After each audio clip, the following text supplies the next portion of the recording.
Assalamualaikum warahmatullahi wabarakatuh.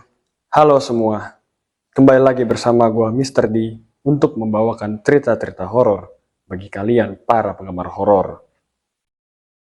Kali ini gua akan membawakan sebuah kisah dari seorang senior gua di kampus yang berdasarkan pengalaman pribadinya. Tapi sesuai permintaannya, semua nama dan lokasi kejadiannya disamarkan demi privasi. Cerita senior gue ini tentang teror hantu wanita di sebuah kamar kos.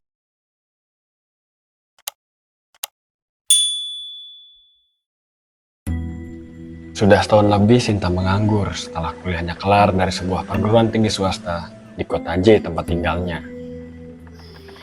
Entah sudah berapa banyak surat lamaran yang dikirim, namun nasib baik masih belum berpihak. Sinta anak bungsu dari 2 bersaudara. Kakaknya, Dio, sudah berumah tangga. Sehingga di rumah, Sinta hanya tinggal bersama ibunya yang bernama Bu Tima dan ayahnya yang bernama Pak Kandar. Siang itu, setelah membantu ibunya menyiapkan makan siang, dia mendapat kabar gembira. Sebuah perusahaan otomotif menghubunginya dan memberitahu bahwa lamarannya diterima. Alhamdulillah, akhirnya saya diterima kerja. Bu, Ibu, aku diterima kerja, kata Sinta menghampiri ibunya di meja makan. Alhamdulillah nak, diterima di mana? Timpal Bu Tima. Perusahaan otomotif di kota B, jawab Sinta sambil tersenyum. Lah, terus kamu tinggal di sono dong, kata Bu Tima. Ya nggak apa-apa kan Bu, kan jaraknya juga nggak jauh-jauh banget, menyeberang laut juga kan, kata Sinta. Ya udah nggak apa-apa, yang penting kamu bisa jaga diri dan kerjanya yang rajin ya biar sukses. Jadi kapan kamu berangkat? Ujar ibunya sambil merangkul Sinta. Insya Allah lusa Bu, karena minggu depan saya juga harus wawancara soal gaji dan kalau oke, besoknya bisa langsung masuk kerja. Kalau semua udah beres ya aku sekalian mau nyari kos-kosan, kata Sinta. Singkat cerita, setelah berpamitan pada ibu dan ayahnya, Sinta pun berangkat ke kota B.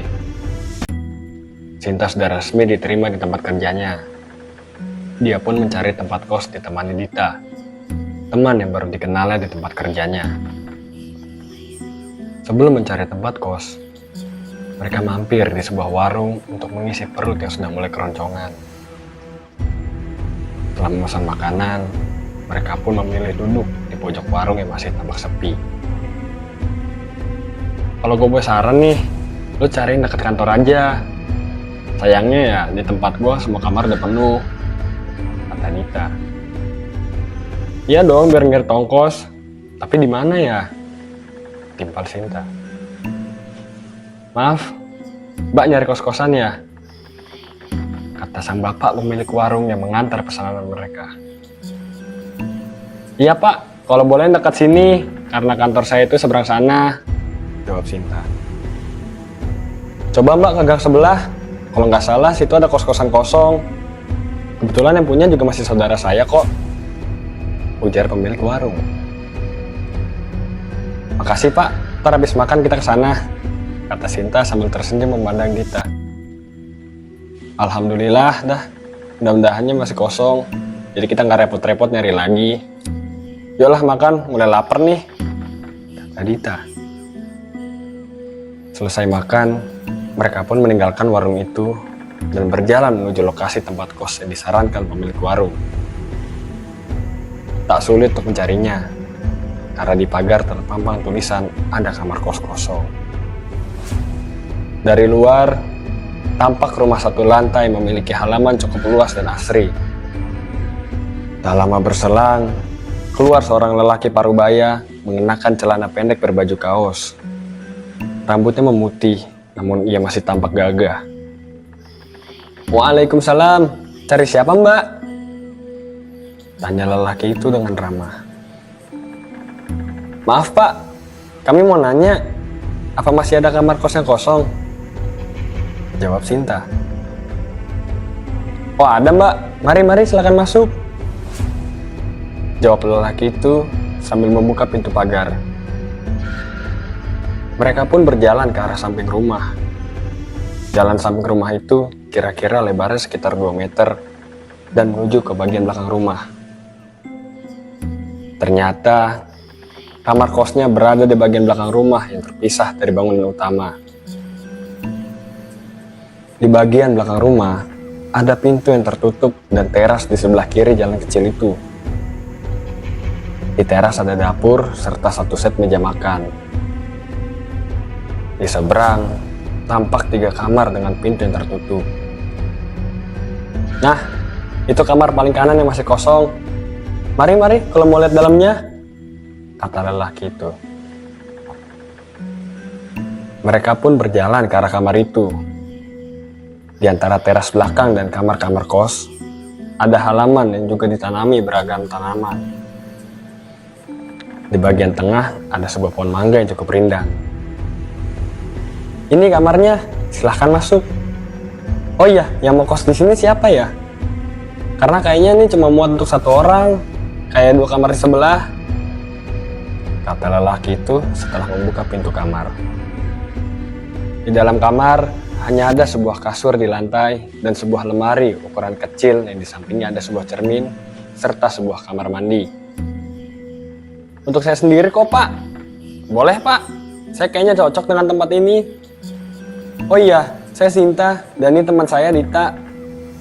Kita kerja di kantor otomotif depan sana, Pak, kata Sinta. Oh gitu. Saya Pak Mahdi. Mudah-mudahan betah tinggal di sini. Udah penghuni kos sebelah lagi pada kerja dan kuliah. Ntar lagi juga pulang kok, jawab Pak Mahdi sambil tersenyum. Setelah menyepakati harga yang ditawarkan, Sinta dan Dita masuk ke kamar itu. Dita pun langsung membaringkan tubuhnya di atas kasur, sementara Sinta memasukkan pakaiannya terlebih dahulu ke dalam lemari. Hari beranjak sore. Dita pamit dan tinggallah Sinta sendirian di kamarnya. Selesai mandi, Sinta menunaikan sholat maghrib. Usai sholat, Sinta menelpon ibunya untuk mengabarkan kalau besok sudah mulai kerja dan sudah dapat kos. Assalamualaikum, Bu. Alhamdulillah, mulai besok aku udah kerja dan udah dapat kos nih. Tempatnya juga gak jauh dari kantor kok, jadi bisa jalan kaki, tutur Sinta. Waalaikumsalam. Alhamdulillah. Hati-hati di tempat orang ya, Nak. Jangan lupa sholat. Kerja yang rajin biar sukses, kata ibunya. Lalu Sinta beranjak keluar kamar untuk mencari makan malam. Di depan kamarnya, Sinta bertemu dengan 2 penghuni kos lainnya. Misi, maaf, mbak-mbak ini nggak kos di sini ya? Kenalin, saya Sinta, penghuni kos sebelah yang baru, kata Sinta sambil menyalami kedua penghuni kos lainnya. Oh iya, saya Email, kata Email. Saya Nova, mau kemana Sinta? Kata Nova. Mau cari makan nih. Kalian udah pada makan belum? Yuk ikut saya makan yuk, sekarang saya traktir, kata Sinta sambil tertawa. Ayolah, mumpung gratis, sergah Email sambil ikut tertawa. Di tempat makan mereka pun mengobrol. Kata Pak Madi, kan ada yang masih kuliah dan yang satu udah kerja. Siapa yang masih kuliah? Tanya Sinta. Saya, Mbak, jawab Email. Ternyata Email dan Nova kos di tempat itu sudah sekitar 3 bulan. Nova dan Email menjelaskan kepada Sinta kalau Pak Madi nggak tinggal di rumah itu.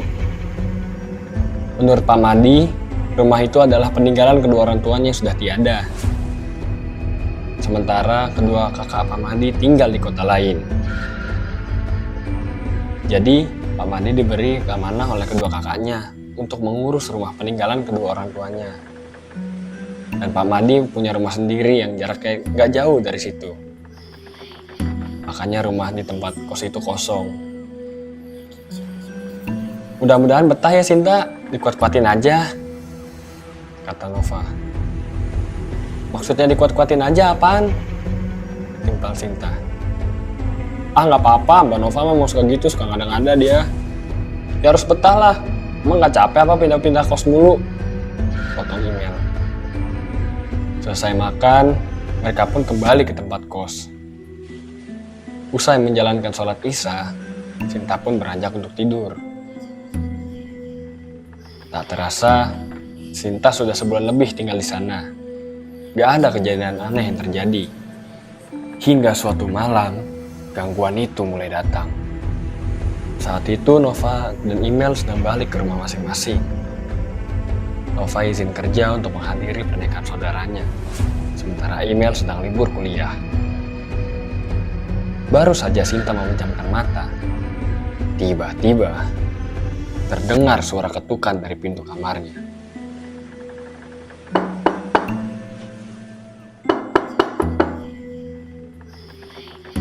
Awalnya Sinta mengabaikannya, karena menganggap itu hanyalah khayalannya saja. Tapi, tak lama terdengar lagi suara ketukan yang semakin lama semakin keras.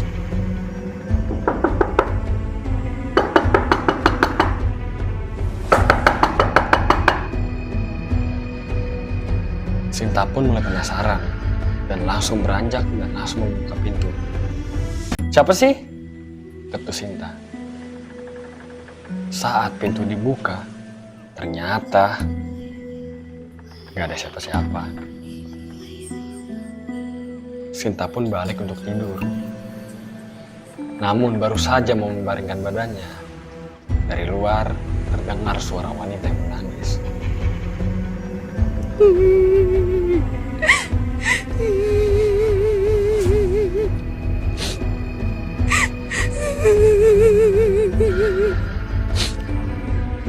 Mendengar itu, Sinta pun mulai merinding dan menarik selimut menutupi seluruh tubuhnya rapat-rapat.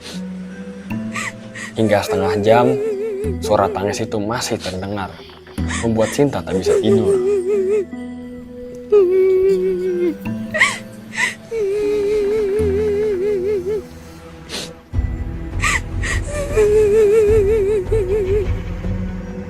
Barulah menjelang subuh, Sinta bisa memejamkan matanya. Pagi hari, saat akan berangkat kerja, Sinta melihat Pak Madi yang sedang menyiram tanaman di depan kamarnya. "Pagi Pak, maaf Pak, selain kami bertiga, ada orang lain yang tinggal di sini ya?" tanya Sinta. "Gak ada Mbak, kenapa emangnya?" ujar Pak Madi. Oh yaudah gak apa-apa Pak. Isi Pak, saya mau langsung berangkat, takut telat," kata Sinta sambil bergegas meninggalkan Pak Madi, terdiam memandangnya. Sore harinya, Sinta memutuskan untuk kembali ke kosnya. Setelah mandi dan sholat maghrib, Sinta berniat keluar untuk mencari makan malam. Namun, saat Sinta membuka pintu kamarnya, tiba-tiba dari kamar mandi terdengar suara orang yang sedang mandi.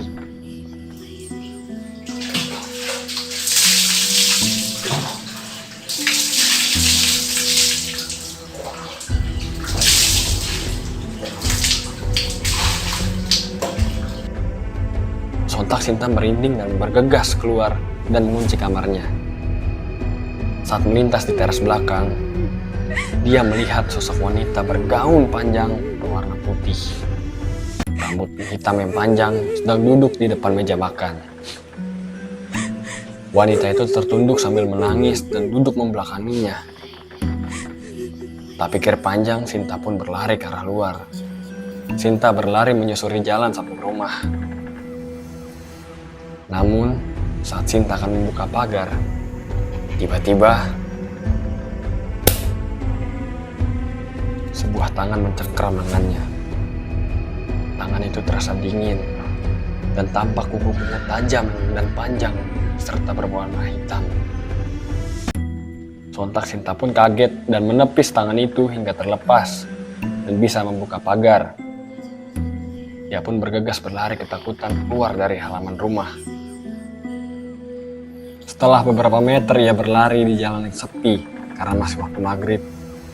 Barulah Sinta berhenti berlari dan mencoba menengok ke arah rumah itu. Dan tampaklah sosok yang sebelumnya ia lihat sedang menangis di meja makan itu, kini sedang berdiri di bawah pohon kersen. Dia pun makin ketakutan dan kembali berlari. Hingga akhirnya Sinta tiba di sebuah warung makan. Sinta langsung duduk dengan wajah yang pucat dan nafas yang terengah-engah hingga menjadi perhatian pemilik warung. Kenapa mbak? Kayak habis lihat setan gitu, muka sampai pucat. Nih minum dulu biar tenang, kata pemilik warung. Gak apa-apa bu, makasih ya bu, jawab Sinta sambil menerima gelas dengan tangan yang masih bergetar dan minum air dari pemilik warung. Setelah merasa tenang, barulah Sinta memesan makanan. Selesai makan, Sinta menelpon Dita. Assalamualaikum Dit, Dita, malam ini temenin gue ya, nginep sini aja, kata Sinta. Makan apa? Maksa gitu lu, ujar Dita. Ntar gue ceritain deh, tapi please dah, please, temenin gue ya, please, harap Sinta. Oke, lu di kamar kan? Tanya Dita. Gue di warung deket kantor, gue nunggu sini deh sampai lu datang, jawab Sinta. Oke, tunggu bentar, gue prepare dulu, biar besok bisa langsung jalan ke kantor, ujar Dita sambil menutup teleponnya. Akhirnya, setelah sekitar sejam Sinta menunggu, Dita datang juga ke warung itu. Nah, itulah tadi akhir episode pertama dari kisah teror hantu wanita di sebuah kamar kos. Mau tahu part selanjutnya dari cerita ini? Yang pasti bakal lebih seram, dan semua akan terungkap siapa sebenarnya sosok hantu itu. Sekian dari Mr. D. Wassalamualaikum warahmatullahi wabarakatuh.